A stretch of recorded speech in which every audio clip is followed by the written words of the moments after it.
Hello students, સ્વાગત છે આપ સૌનું મારી યુટ્યુબ ચેનલમાં।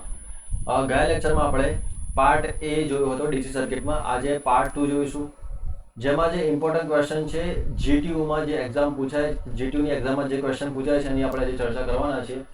તો વિડીયો તમે અંત સુધી જોશો ત્યારે તમને આ વિડીયોનો સંપૂર્ણ લાભ મળશે। So let's see without wasting much time. તમે એ જુઓ, આ ક્વેશ્ચન જે છે એ એક્ઝામમાં પૂછાય છે સિરીઝ સર્કિટ અને પેરેલલ સર્કિટ। ક્વેશ્ચન શું છે? સિરીઝ સર્કિટ અને પેરેલલ સર્કિટ, આનો તફાવત, આનો જે તફાવત છે ખૂબ જ ઇમ્પોર્ટન્ટ છે। તફાવત પૂછાય છે એટલે તમારે આ ખાસ યાદ કરવાનું છે।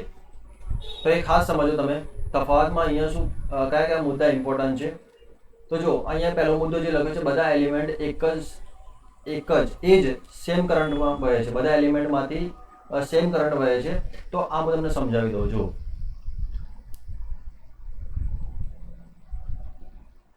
જેમ કે અહીંયા માની લો કે આપણી પાસે એક સર્કિટ છે। આ સર્કિટ જે છે, આ સર્કિટમાંથી અહીંયા જે કરંટ હશે, અહીંયા વોલ્ટેજ આપણે V માની લઈએ। કરંટ જે હશે અહીંયા આપણે R1, R2 અને અહીંયા છે R3।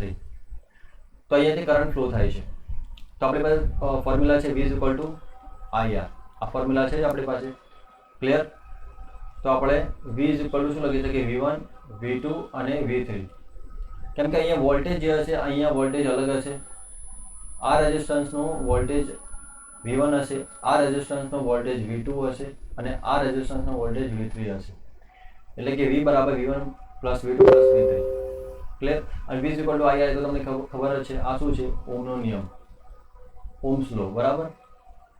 ઓહમના નિયમ અનુસાર હું તમને આ પહેલો મુદ્દો જે છે એ તમને સમજાવું છું। આ ફર્સ્ટ જે છે, આ શું કહેવા માંગે છે એના વિશે હું ચર્ચા કરું છું, બરાબર છે?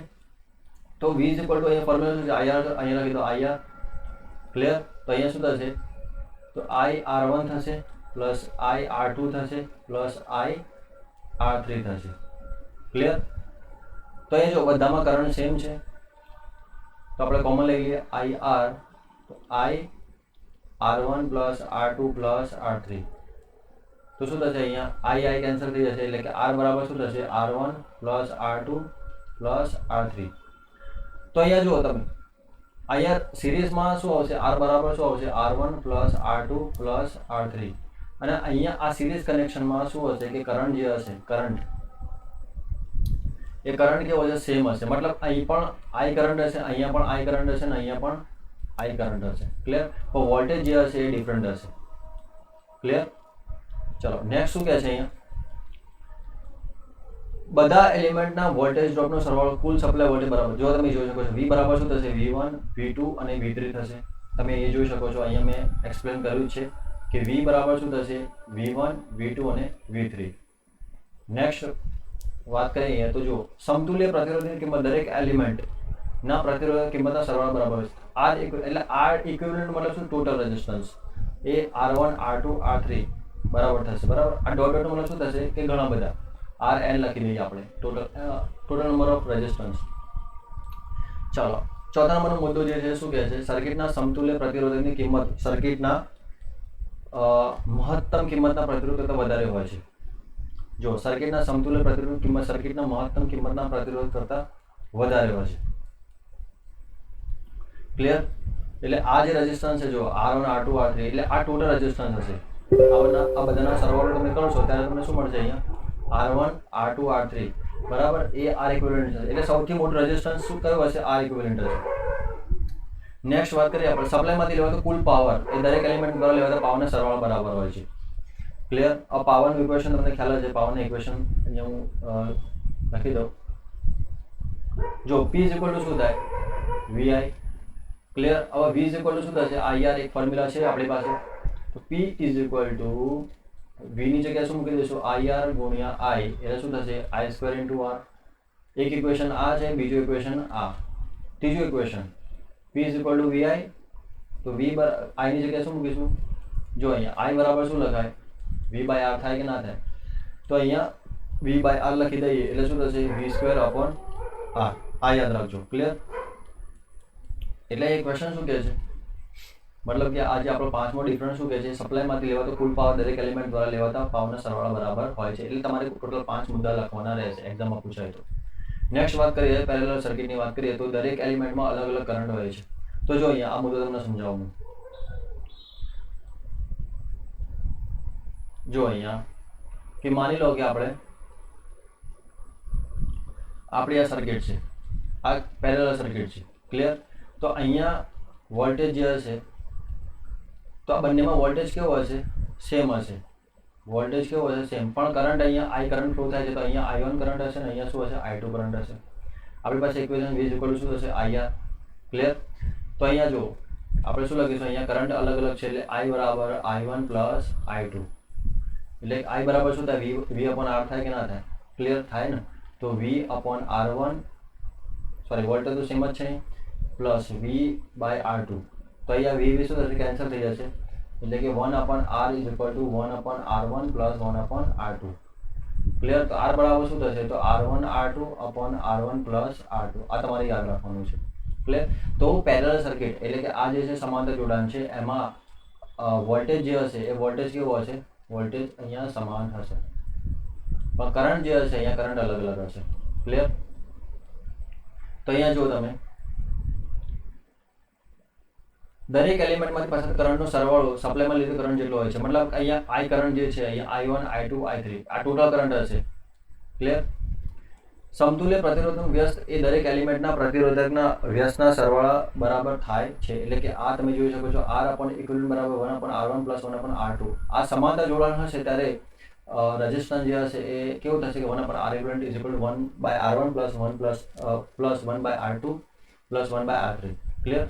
ચોથા નંબરનો જે મુદ્દો છે, સર્કિટના સમતુલ્ય પ્રતિરોધકની કિંમત સર્કિટના ઓછામાં ઓછા પ્રતિરોધકની કિંમત કરતાં ઓછી હોય છે. ત્યાર પછી જે છે સપ્લાયમાંથી લેવાતો કુલ પાવર દરેક એલિમેન્ટ દ્વારા લેવાતા પાવરના સરવાળા બરાબર હોય છે. ક્લિયર. તો આ તમે 5 મુદ્દા જે છે એ જ્યારે એક્ઝામમાં પૂછાય, તફાવત પૂછાય સિરીઝ સર્કિટ અને પેરેલલ સર્કિટ, તમે આ લખી શકો છો. નેક્સ્ટ વાત કરીએ આપણે તો ક્વેશ્ચન છે અહીંયા આ ઇમ્પોર્ટન્ટ છે. તમે અહીંયા જો આ ક્વેશ્ચન શું કહેવામાં, એક ઘરમાં હંમેશનો વીજ વપરાશ નીચે પ્રમાણે છે. એટલે યુનિટનો જે ભાવ છે કેટલા, 3 રૂપિયા છે. યુનિટનો ભાવ કેટલા છે, 3 રૂપિયા છે. ક્લિયર. 30 દિવસનો ખર્ચ અહીંયા આપેલો છે. તો અહીંયા જો અહીંયા 40 વોલ્ટની ટ્યુબલાઇટ છે, 4 ટ્યુબલાઇટ છે, એ દરરોજ 6 કલાક ચાલે છે. ત્યાર પછી 2000 વોટનું હીટર છે એ અડધો કલાક ચાલે છે એટલે 0.5 કલાક. ત્યાર પછી 500 વોટનો પંપ છે એ 0.5 એટલે અડધો કલાક ચાલે છે. અને 60 વોટનો ના 3 ફેન છે એ દરરોજ 7 કલાક ચાલે છે.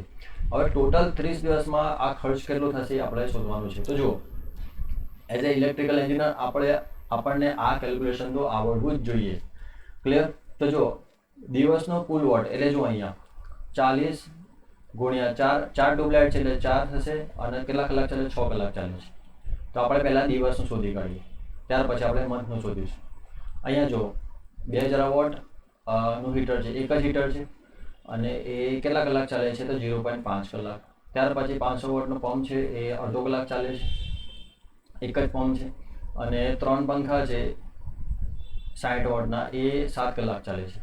તો એક દિવસનો આટલો વોટ અવર, એક દિવસનો આટલો પાવર વપરાય છે. હવે જો તો સૌથી પહેલાં આપણે શું કરીશું, અહીંયા યુનિટ જો આ 3470 વોટ અવર છે, એને આપણે અહીંયા યુનિટમાં ફેરવીશું. તો જો 3.47 યુનિટ અહીંયા આવશે, ડિવાઈડ બાય 1000 કરીશું આપણે તો કેટલા આપણને મળશે, 3.47. હવે આ 3.47 યુનિટ જે છે એ એક દિવસનો છે. હવે 30 દિવસનો આપણે શોધવું હોય તો 30 દિવસના કેટલા થશે, તો 3.47 ગુણ્યા 30 કરીશું આપણે તો કેટલા મળશે, 104.1 યુનિટ વપરાયા. ક્લિયર. તમે એ જોયું વોટ અવર, એમાં આપણે શું કર્યું, ડિવાઈડ કર્યું 1000 થી એટલે આપણને 3.47 મળ્યા. હવે આ 3.47 ને આપણે 30 દિવસનું શોધવાનું છે એટલે કે કેટલા યુનિટ થશે, 104.1 યુનિટ. ક્લિયર. તો અહીંયા જો એક યુનિટનો ભાવ કેટલો છે, 3 રૂપિયા. તો 104.1 ના યુનિટનો ભાવ કેટલો થશે એટલે 312 રૂપિયા આપણું બિલ આવશે. મંથનું જે બિલ આવશે એ કેટલું આવશે, 312.3 રૂપિયા. ક્લિયર. તો આ ક્વેશ્ચન પણ એક્ઝામમાં પૂછાય એવું છે, તમારે યાદ રાખવાનું છે કે ઘરમાં હંમેશનો વીજ વપરાશ નીચે પ્રમાણે છે. તો એક્ઝામમાં કંઈક ચેન્જ આપી દે, મતલબ ટ્યુબલાઇટની જગ્યાએ ફેન આપી દે અથવા ટીવી આપી દે, તો તમને આવડવું જોઈએ. ક્લિયર? તો નેક્સ્ટ વાત કરીએ આપણે. નેક્સ્ટ ક્વેશ્ચન છે કે 40 વોટ 230 વોટનું લેમ્પ 230 વોલ્ટ પર કેટલો પ્રવાહ લેશે? જો આ લેમ્પ દિવસના 6 કલાક એટલે કે 30 દિવસ સુધી વાપરવામાં આવે તો યુનિટ દીઠ 3 રૂપિયા પ્રમાણે કેટલો ખર્ચ આવશે?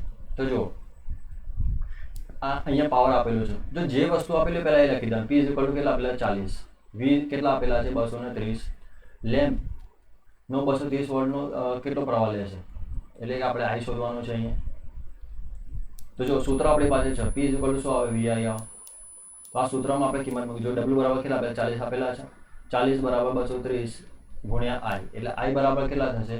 40 ભાગ્યા 230, 0 0 કટ, 4 ભાગ્યા 23 કરશો એટલે 0.174 એમ્પિયર આવી જશે. ક્લિયર? હવે અહીંયા જો કેટલો ખર્ચ થશે એવું કીધું છે. અહીંયા યુનિટનો ભાવ આપેલો છે 3 રૂપિયા. તો જો સૌથી પહેલા કિલોવોટ અવર એટલે કે જો વોટ અવર ડિવાઈડ બાય 1000. આપણે આ કિલોવોટ અવર જે છે તો અહીંયા જો વોટ કેટલા આપેલા છે? 40. અને અહીંયા કેટલા કલાક? 6 કલાક 30 દિવસ. તો અવર એટલે કે 6 કલાક, એક દિવસના 6 કલાક બરાબર. એ રીતે 30 દિવસ, 30 દિવસના એટલે 6 ગુણ્યા 30 થશે. ડિવાઈડ બાય 1000 કરીશું આપણે તો 7.2 આપણને મળશે. ક્લિયર? કિલોવોટ અવર કેટલા મળશે? 7.2. હવે આ જે છે એને આપણે 3 વડે એટલે યુનિટનો ભાવ કેટલા છે? 3 રૂપિયા છે. 3 વડે ગુણાકાર કરીશું આપણે તો 21.60 રૂપિયા આવશે. કેટલા આવશે? 21.60 રૂપિયા. આઈ હોપ તમને ખ્યાલ આવી ગયો હશે. ક્લિયર? તો આવા ક્વેશ્ચન પણ એક્ઝામમાં પૂછાય છે. Okay, so thank you for watching this video.